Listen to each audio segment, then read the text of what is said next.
Hai guys, pagi ni aku sarapan nasi lemak kuih tiaw campur dengan kuih tiaw, ayam goreng dan juga aku campur dengan sambal je lah.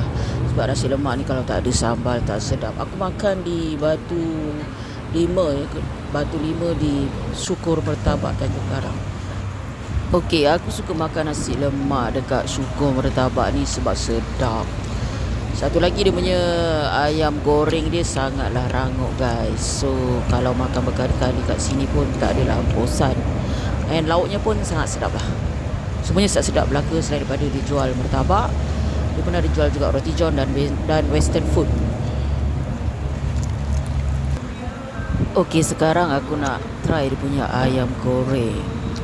Ayam goreng Syukur Mertabak. Ayam gorengnya sangatlah rangup dan sedap. And saiz ayam gorengnya pun agak besar ya guys. So ini pun salah satu sebab kenapa aku suka makan nasi lemak kat sini. Kalau korang nak datang, bolehlah berasa untuk makan nasi lemak di Syukur Mertabak. Gerainya terletak di Batu Lima, Tanjung Karang, Selangor, Darul Ihsan. Betul-betul dekat tepi jalan besar, sebaris dengan Kedai Losong.